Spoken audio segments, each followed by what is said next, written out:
영과 진리로 주일 예배를 하나님께 드리시겠습니다.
여호와는 천지와 바다와 그 중에 만물을 지으시며 영원히 진실함을 지키시며 억눌린 사람들을 위해 정의로 심판하시며 줄인 자들에게 먹을 것을 주시는 이시로다. 여호와께서 나그네들을 보호하시며 고아와 과부를 붙드시고 악인들의 길은 굽게 하시는도다. 시온아, 여호와는 영원히 다스리시고 내 하나님은 대대로 통치하시리로다. 할렐루야. 아멘. 사도신경으로 주님께 신앙 고백을 올려드립니다. 전능하사 천지를 만드신 하나님 아버지를 내가 믿사오며 그 외아들 우리 주 예수 그리스도를 믿사오니 이는 성령으로 잉태하사 동정녀 마리아에 나시고 본디오 빌라도에게 고난을 받으사 십자가에 못 박혀 죽으시고 장사한 지 사흘 만에 죽은 자 가운데서 다시 살아나시며 하늘에 오르사 전능하신 하나님 우편한 자가 계시다가 저리로서 산자와 죽은 자를 심판하러 오시리라. 성령을 믿사오며 거룩한 공회와 성도가 서로 교통하는 것과 죄를 사하여 주시는 것과 몸이 다시 사는 것과 영원히 사는 것을 믿사옵나이다. 아멘. 자리에 앉으셔서 찬송가 6장입니다.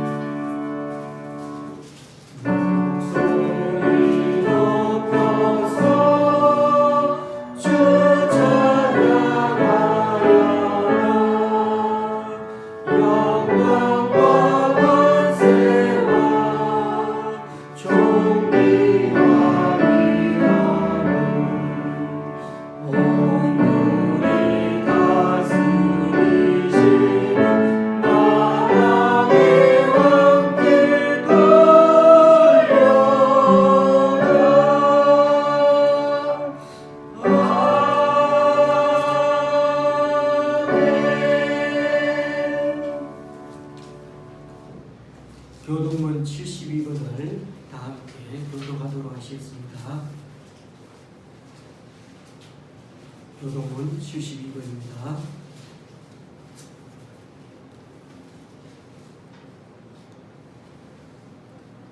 내가 기뻐하는 금식은 흉악의 결박을 풀어주며 멍에의 줄을 끌어주며 악죄 많은 자를 자유하게 하며 모든 멍에를 꺾는 것이 아니겠느냐. 또 줄인 자에게 내 양식을 나누어 주며 유리하는 빈미를 지배드리며 헐벗은 자를 보면 이기며 또 내 굴욕을 피하여 스스로 숨지 아니하는 것이 아니겠느냐. 그리하면 내 빛이 새벽같이 비칠 것이며 내 치유가 급속할 것이며 내 공의가 내 앞에 행하고 여호와의 영광이 내 뒤에 보이나니 내가 부를 때에는 나 여호와가 응답하겠고 내가 부르짖을 때에는 내가 여기 있다 하리라. 만일 네가 너희 중에서 멍에와 손가락질과 허망한 말을 제하여 버리고 죽인 자에게 내 심령이 통하여 괴로워하는 자의 심령을 만족하게 하며 내 빛이 흥함 중에서 떠올라 내 어둠이 낮과 같이 될 것이며 여호와가 너를 항상 인도하여 내가 곳에서도 내 영혼을 만족하게 하며 내 뼈를 견고하게 하리니 너는 물된 동산 같겠고 물이 끊어지지 아니하는 샘가 될 것이라. 아멘. 찬송가 80장입니다.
이 시간에 주보 2면 3면에 나오는 함께 기도문을 읽으면서 중보 기도하는 시간을 가지겠습니다.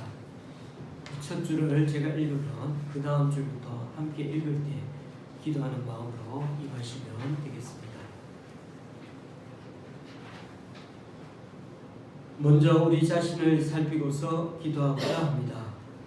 우리가 죄악을 품고 기도하면 그 기도는 듣지 않으시기에 이 시간 우리 자신의 죄인됨과 부족함, 연약함을 주님께 고백하고 맡깁니다. 주님의 보혈로 우리를 정결케 하여 주시고 성령님의 인도하심과 능력을 덧입어 기도하는 이 시간 되게 하여 주소서. 잠시 기도하십니다.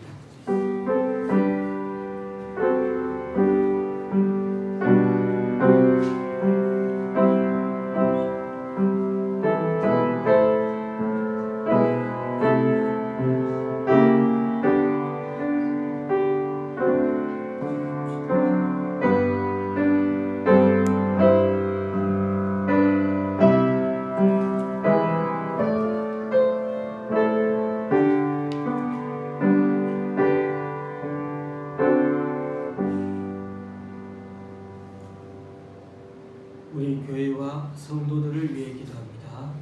올해는 은혜를 베푸소서라는 표와 함께 코로나 전국으로 험난한 상황을 믿음으로 극복해 나가기 원합니다. 연초에 각자 받은 말씀을 마음에 새겨 올 한해도 어떻게 주님께서 역사해 가시는지 올 연말까지 길잡이가 되게 하시고 직장과 사업, 학교와 가정에서도 이 모든 일을 잘 감당하도록 튼튼한 건강 주시고 물질로 채워 주옵소서. 또한 우리 각자 한 주간 삶의 자리에서 영혼 구원을 위한 사명감으로 살아갈 수 있게 주님 인도해 주소서. 우리나라를 위해 기도합니다. 지난주에 새 대통령을 선출하였습니다. 지금의 정부와 원활한 인수인계가 이루어지게 하시고 선거로 나눠진 국민의 정서가 다시금 하나로 모일 수 있도록 순조로운 새 정부 출발이 되게 하여 주옵소서. 대가뭄으로 산불이 늘어나 올해만 하루 평균 3건이 넘어 평균의 2.3배 수준이라 합니다. 우리나라는 능선을 끼고 있는 송전탑이 많아 단전으로 인한 2차 피해도 당할 수 있다고 합니다. 앞으로도 산불이 늘어날 추세지만 예산은 미미하여 능동적으로 대응할 수 없는 구조입니다. 계속되는 울진과 삼척의 산불이 완전 진화, 잔불 정리까지 될 수 있게 하시고 이후 기후 위기의 심각함을 인식하여 산불 진압을 위한 시스템을 잘 구축할 수 있도록 주님 인도하여 주소서. 북한의 복음 선교를 위해 기도합니다. 북한에 억류된 한국 선교사들과 조선족 사역자들이 안전하게 석방되기를 기도합니다. 또한 북한이 기독교 박해를 중단하여 북한 내에서도 자유와 인권이 보장되고 그래서 복음을 자유롭게 들을 수 있는 날이 속히 찾아오게 하여 주소서. 전쟁 중인 우크라이나를 위해 기도합니다.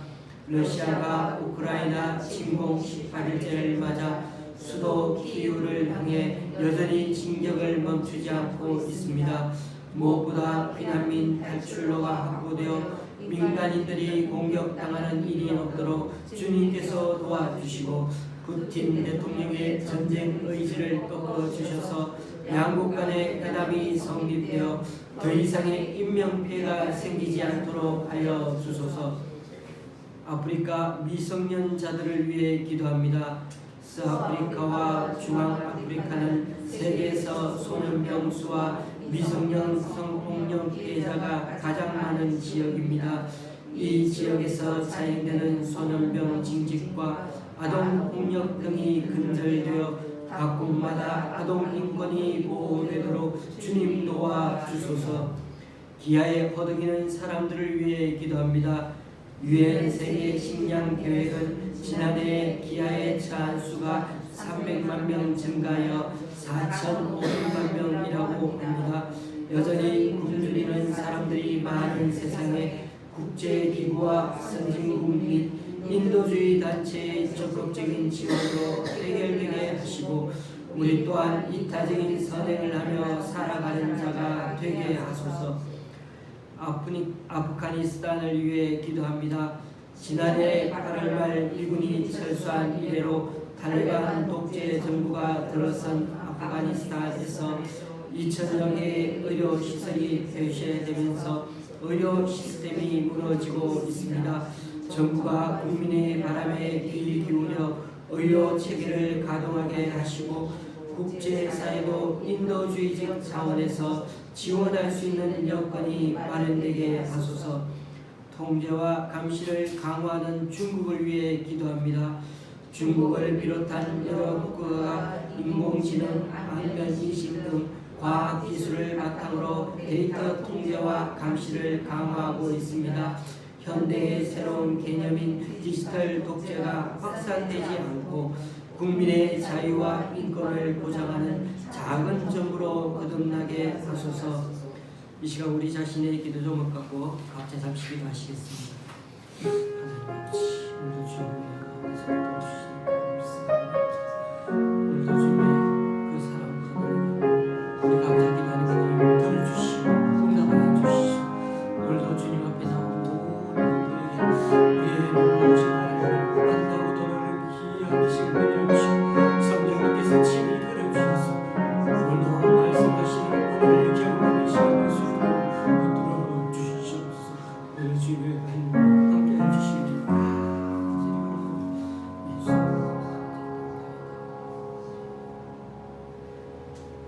예수님의 이름으로 기도드립니다. 아멘.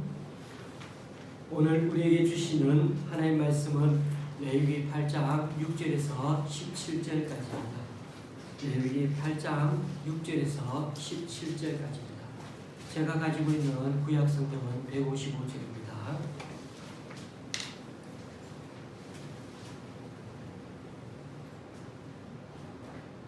레위기 8장 6절에서 17절까지 교독하실 때에 제가 먼저 읽겠습니다. 모세가 아론과 그의 아들들을 데려다가 물로 그들을 씻기고 아론에게 속옷을 입히며 이를 띄우고 그옷을 입히며 에봇을 걸쳐 입히고 에봇의 상식띠를 띄워서 에봇을 몸에 메고 흉패를 붙이고 흉패에 우림과 둠밈을 넣고 그의 머리에 관을 씌우고 그 관이 전면에 흉패를 붙이니 곧 거룩한 관이라 여호와께서 모세에게 명하신 것과 같더라. 모세가 관유를 가져다가 성막과 그 안에 있는 모든 것에 발라 거룩하게 하고 또 제단에 7번 뿌리고 또 그 제단과 그 모든 기구와 물두멍과 그 받침에 발라 거룩하게 하고 또 관유를 아론의 머리에 붓고 그에게 발라 거룩하게 하고 모세가 또 아론의 아들들을 데려다가 그들에게 속옷을 입히고 띠를 띄우며 관을 씌웠으니 여호와께서 모세에게 명령하신 것과 같았더라. 모세가 또 속죄제의 수송아지를 끌어오니 아론과 그의 아들들이 그 속죄제의 수송아지 머리에 안수하며 모세가 잡고 그 피를 가져다가 손가락으로 그 피를 제단의 네 기둥이 흘러라. 제단을 깨끗하게 하고 그 피는 제단 밑에 쏟아 제단을 속하여 거룩하게 하고 또 내장에 덮인 모든 기름과 간 커플과 두 콩팥과 그 기름을 가져다가 모세가 제단 위에 불사르고 그 수송아지 그 가죽과 고기와 똥은 진영 밖에서 불살랐으니 여호와께서 모세에게 명령하신 바 같았더라. 아멘.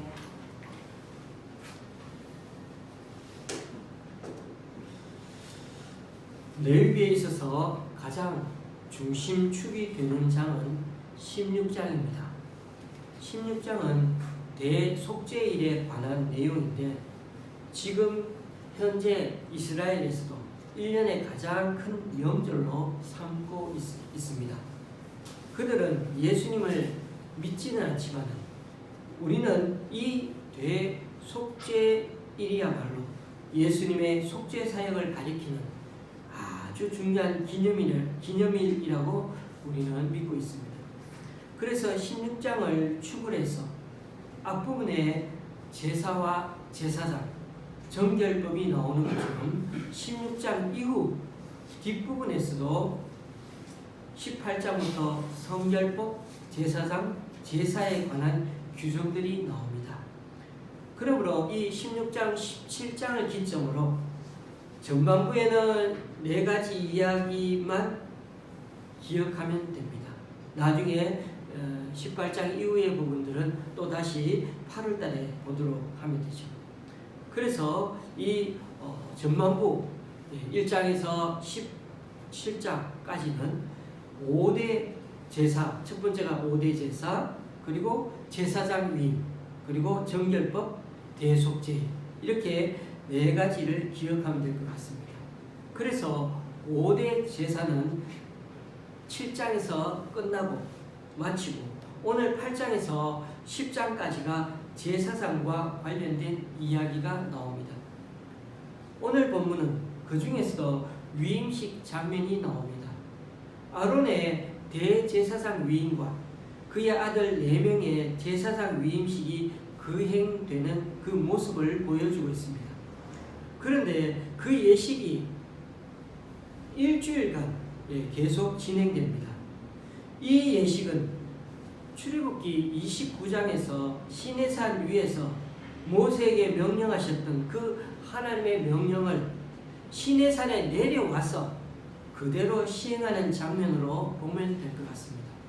이렇게 시내산 명령을 이제 실제로 시행하려고 하는 것은 성막이 완성되었기 때문입니다.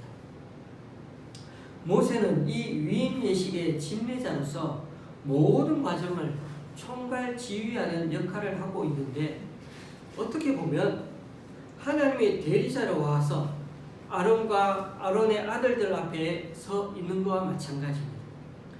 29절을 보면 모세는 이러한 역할을 훌륭히 감당한 대가로 희생제물의 가슴살을 29절에 보면 받게 됩니다. 아론과 그의 아들들은 이 예식을 통해 기름 부음을 받고 이 예식이 끝나면서 자연히 대제사장과 제사장의 임무를 수행하게 됩니다. 모세는 제사장 위임식에 사용할 제물과 의복, 관유를 준비하게 하고는 아론과 그의 아들들을 성막으로 다 불렀습니다.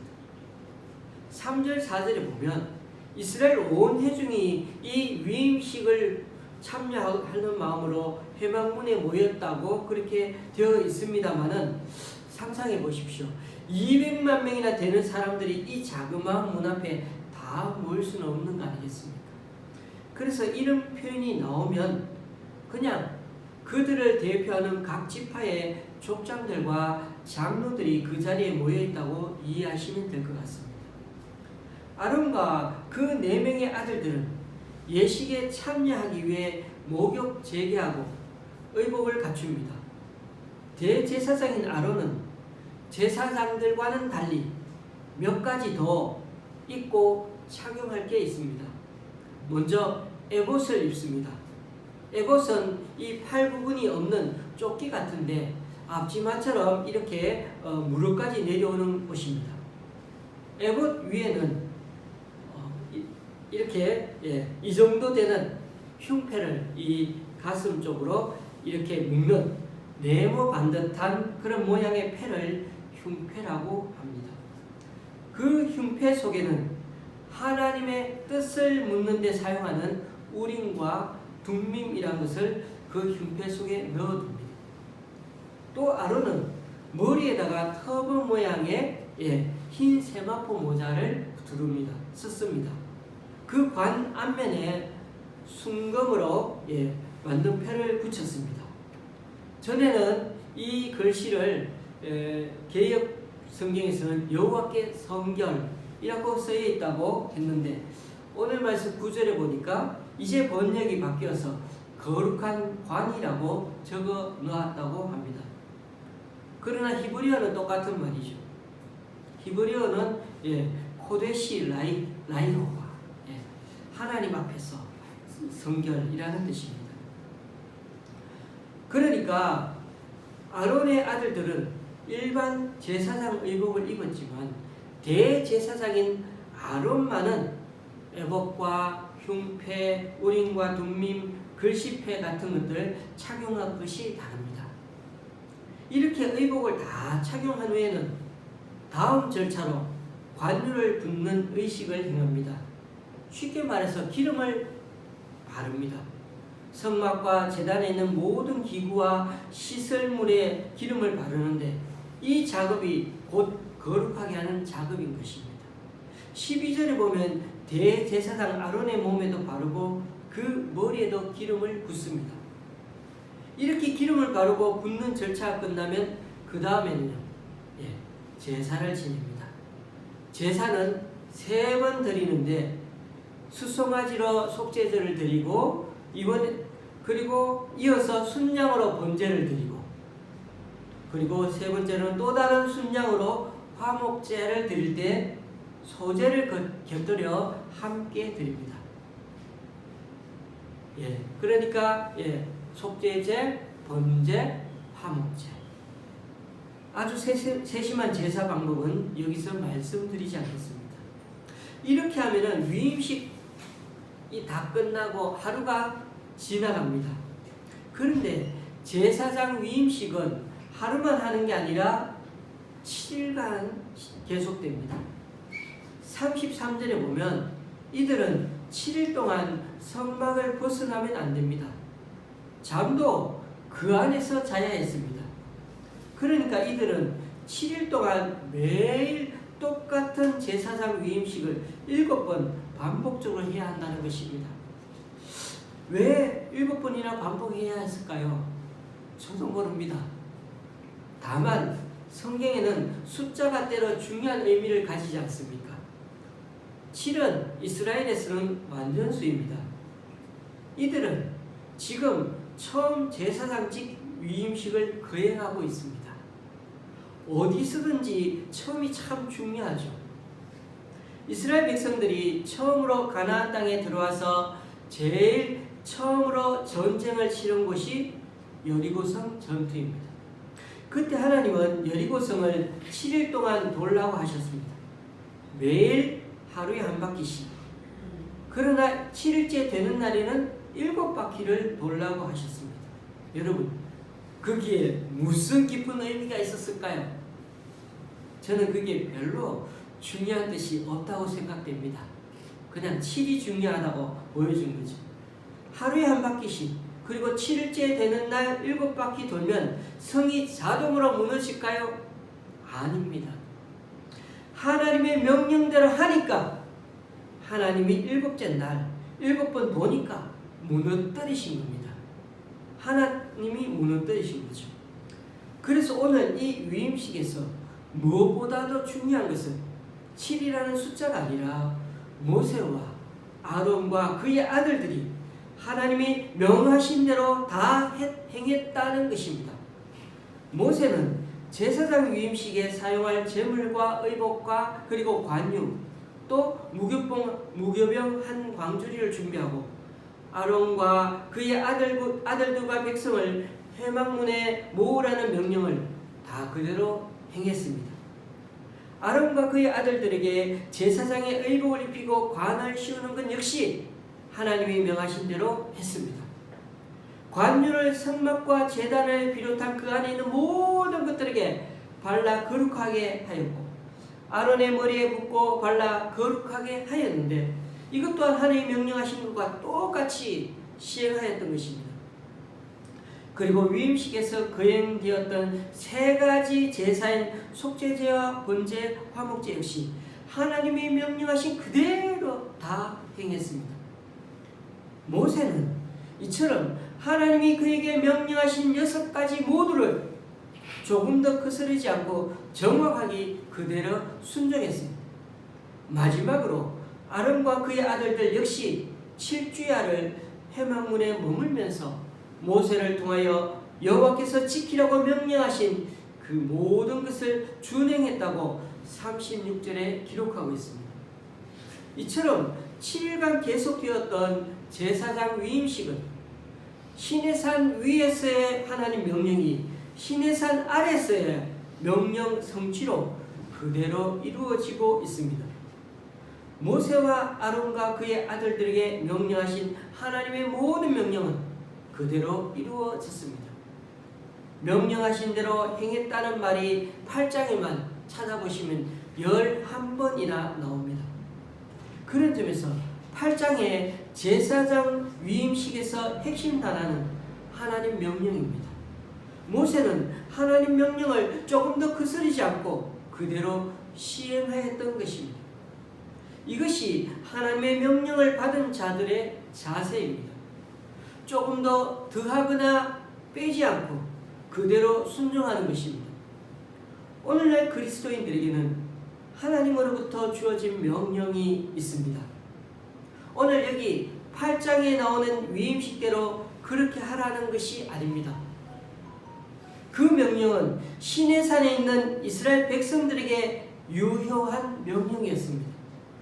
우리에게 주어진 하나님의 명령은 마음을 다하고 목숨을 다하고 뜻을 다하고 힘을 다하여 주 너의 하나님을 사랑하는 것과 내 이웃을 내 자신과 같이 사랑하라는 것입니다.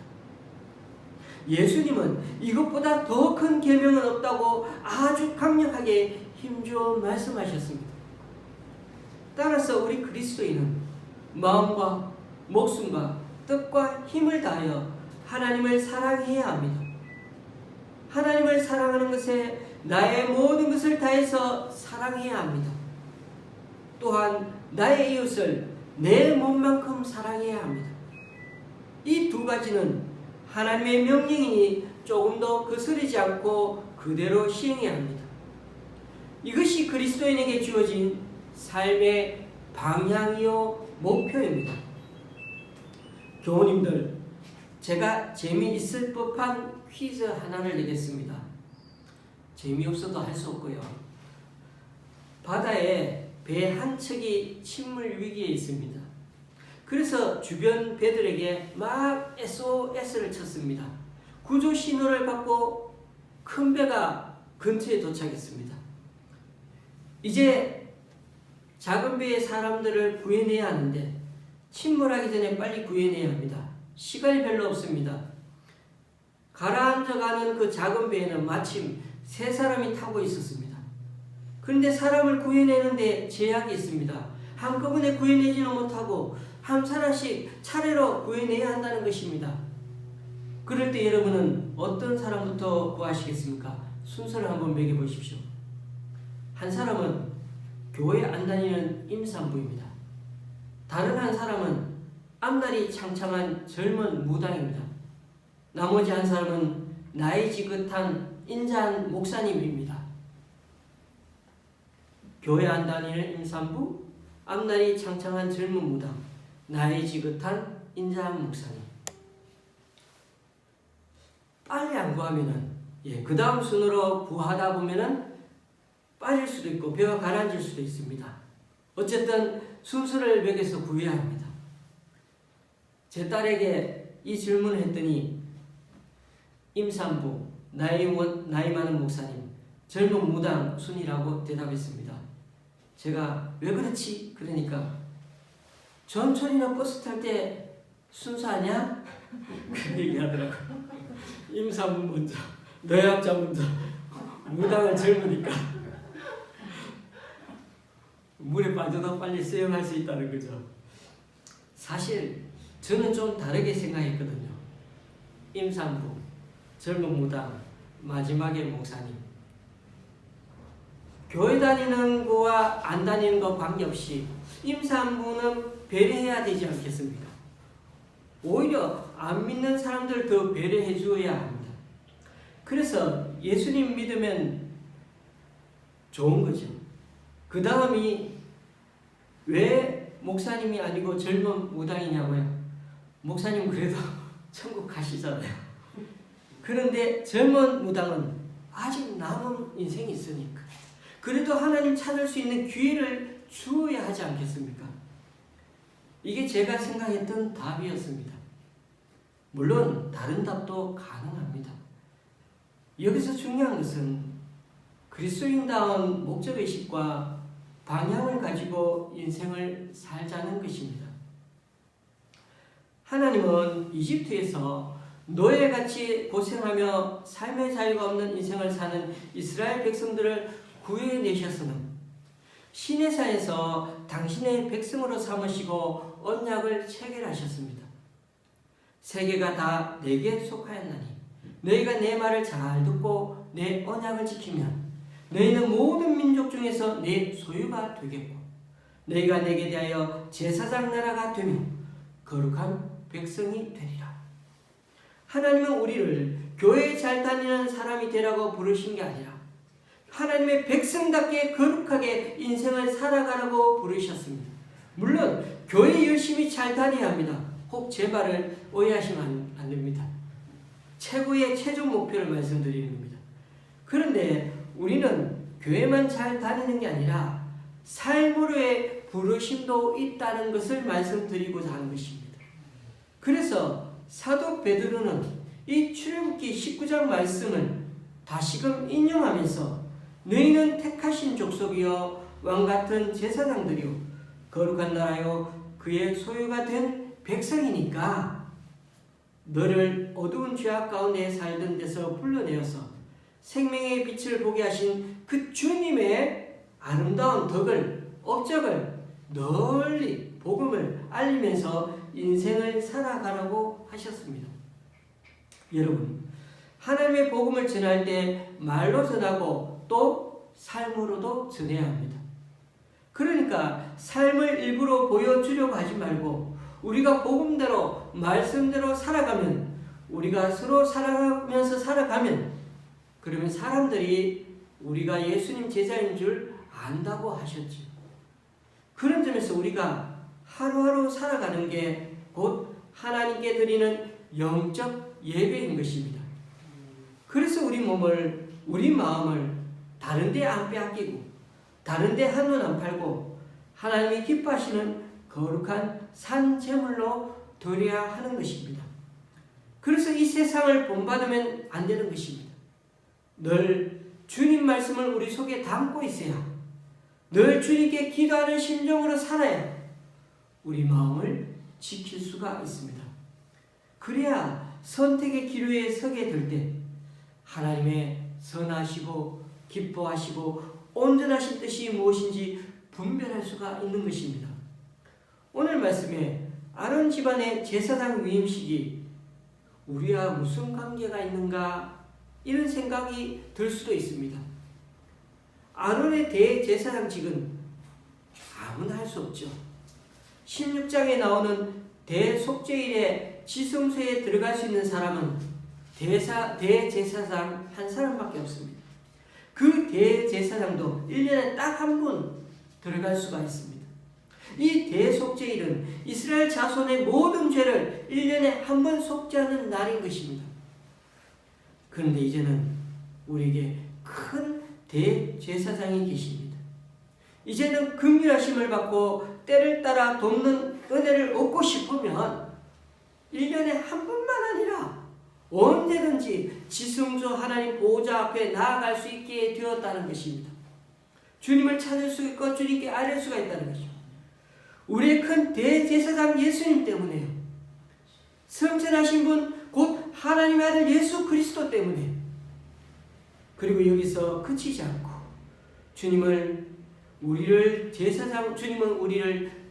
제사장으로 부르셨습니다. 만인 제사장이 여기서 나온 거 아닙니까? 이 세상의 죄인들을 하나님과 바른 관계를 맺도록 옆에서 도와주는 겁니다. 인생의 참 의미를 깨닫고 함께 살아가도록 옆에서 함께 걸어가는 겁니다. 그런 삶이 왕같은 제사장의 삶이 되는 겁니다. 그런 점에서 우리 그리스도인은 삶의 태도가 남다릅니다. 주님이 계시니까 절대 인생을 포기하면 안 됩니다. 어디에 가든 어떤 사회 공동체에 가든 친절한 사람, 일에 적극적인 사람이 있는 반면에 불친절하고 일을 대충대충 하는 사람이 있습니다. 때로는 교회 다닌다는 사람이 그런 사람도 있다고 하더라.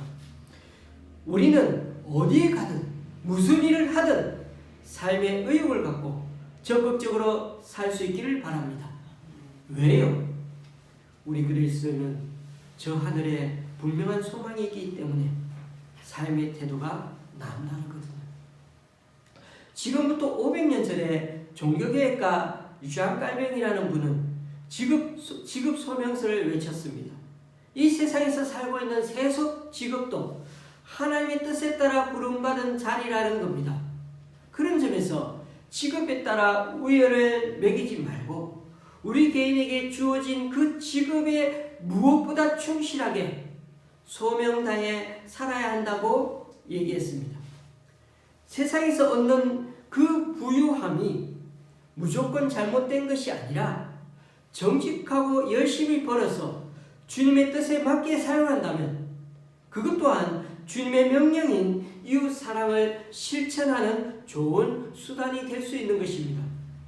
사실 생활에 근면성실한 것은 돈 주고도 살 수가 없습니다. 저와 여러분에게는 이런 직업 소명 의식이 있습니까? 신의 부르심이 여기에 있습니다. 그러므로 주일 하루 교회에 나오는 것도 중요하지만 6일간의 일상에서 어떻게 일을 하며 사는지, 평상시 삶을 대하는 태도를 보면 그 사람의 신앙을 가늠할 수가 있습니다. 그 사람이 주님 앞에 신실한 삶을 사는지는 그 옆에 동료들이나 옆집에 사는 사람들, 거래처 사람들에게 물어보면 어느 정도 알 수가 있습니다. 남의 평가가 다 정확한 것은 아니지만 내 앞에 사람이, 때로는 나와 같이 일하는 사람이 나의 거울인 경우가 많습니다. 말씀을 맺습니다. 우리는 레위기 말씀을 계속 묵상해 가면서 주님이 우리를 거룩한 백성이 되라고 부르신 것을 배우게 됩니다. 더 정확히 말하면 주님께서 너희를 거룩한 백성이 되게 하겠다고 그렇게 하십니다. 교회 잘 나오고 말씀 읽고 기도 열심히 하는 것 참 중요합니다. 그러나 그보다 더 중요한 것은 주님 말씀 하나라도 순종해서 삶이 변화되는 것입니다. 기도하는 심령으로 살면서 우리들 삶의 태도가 점점 고침받는 데 있습니다. 우리의 입술이 거룩해져서 좀 욕도 덜해지고 상대방을 생각해서 말도 하고 또 순화된 말들, 격려하는 말들을 많이 하는 것이 더 중요하지 않습니다. 물론 그렇다고 해서 가식적인 사람 되라는 것이 아닙니다. 사람을 만날 때 그래서 저는 가능하면 어떤 사람을 만나든 제일 먼저 제 마음속에 그 사람의 머리 위에 기름 붓는 상상을 하며 늘 만나려고 애씁니다. 그래야 어떤 사람이든 내가 실수를 줄일 수가 있는 것 같습니다. 사랑하려는 마음이 생겨나야 한다는 것이죠. 우리는 주님의 자녀요, 이 세상에 살 이유가 있는 사람들입니다. 잘 살아도 못 살아도 주님 위에 살다 가는 게 우리 인생의 진정한 삶의 목표요 행복인 사람들입니다. 그러므로 지금 있는 이 자리에 신께 부름받은 자답게 늘 당당하게 그리고 무엇보다 근면성실한 태도로 살아가는 저와 여러분의 한 주간이 될 수 있기를 주님의 이름으로 간절히 축원합니다. 기도하시겠습니다.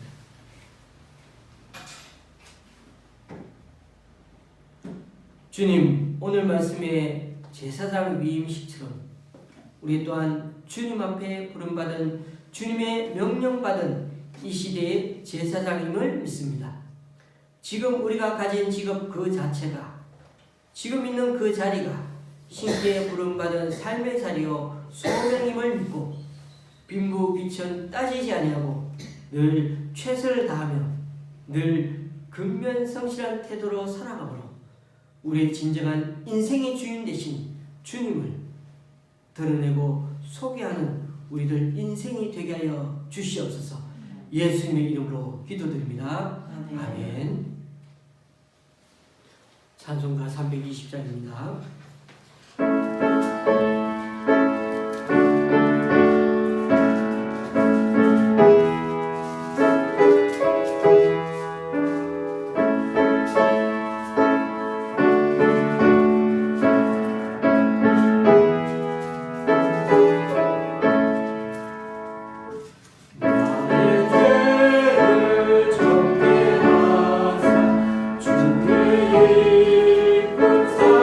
주의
주님, 오늘 이 시간 주님 앞에 나와 각자 여러 모양으로 드리는 헌금들 기뻐 받아주시고 쓰이는 곳마다 귀한 결실 맺을 수 있도록 크신 은총으로 덧입혀 주옵소서. 강동구 교회 기관에서 또 잠실의 집사님 가정에서 귀한 헌금을 주님께 올려드립니다. 이분들의 헌신과 섬김 귀하게 받아주셔서 이분들을 통하여 하나님 나라가 더욱 확장되게 하여 주시옵소서. 오늘 또한 주님께서 주신 말씀 귀하게 새겨서 우리가 사는 삶의 자리 또한 직업이 또한 어떤 모양이든 또 우리들 삶의 모습이 어떠하든 간에 주님께서 축복해 주시고 인도해 주신 자림을 믿고 이곳에서 주님께 놀라운 은총을 또 복을 경험하면서 다른 모든 사람들에게 복을 나눠주는 제사장의 삶을 살아가는 우리 각자의 삶이 되게 하여 주시옵소서. 예수님의 이름으로 봉헌 기도 드립니다. 아멘. 앞뒤 좌우 인사 나누시겠습니다.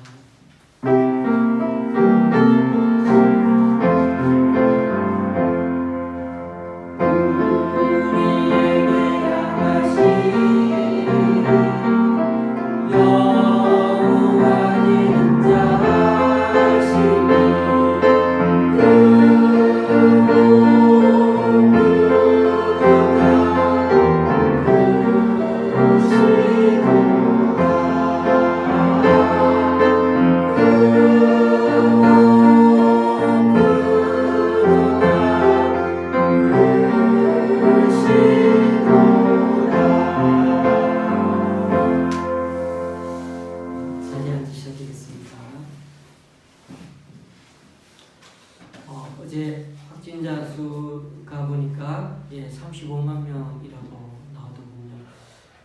이렇게 사주전에 5만 명이었는데 이렇게 또 이렇게 계속해서 숫자가 많이 증가되고 일일 확진자 수는 250명, 엊그제는 270명 정도 되었습니다.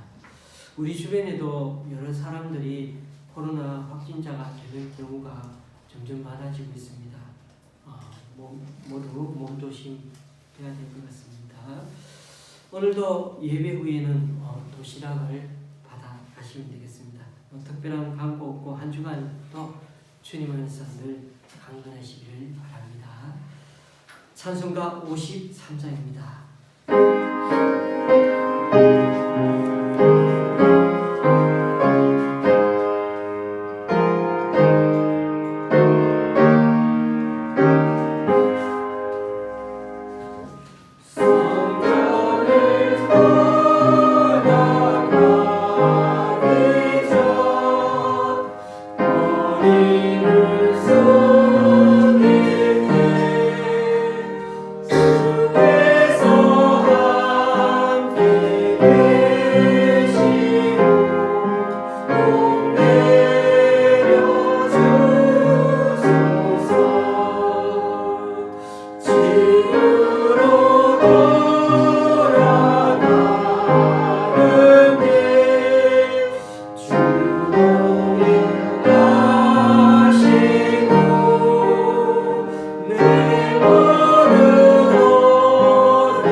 우리 주 예수 그리스도의 은혜와 하나님 아버지의 크신 사랑과 성령님의 교통하심이 모세와 아론과 그 아들들이 하나님 명령을 그대로 시행한 것처럼 우리 또한 마음 다해 목숨 다해 뜻과 힘을 다해 하나님을 사랑하며 또 이웃을 우리 몸처럼 사랑하며 살아가려는 그 주님 명령을 우리들 인생 모토로 삼고 왕같은 제사장처럼 부름받은 지금의 자리에서 정직하고 근면 성실하게 살아가겠노라 다시금 굳게 다짐해보는 여기 우리 좋은시학교의 성도님들과 이 시간 함께 예배하러 온 모든 분들 위해 또 각자 여러 사정으로 이 시간 교회에 나오지 못하는 성도님 위해 이제부터 영원히 함께 하시길 간절히 축원하옵나이다.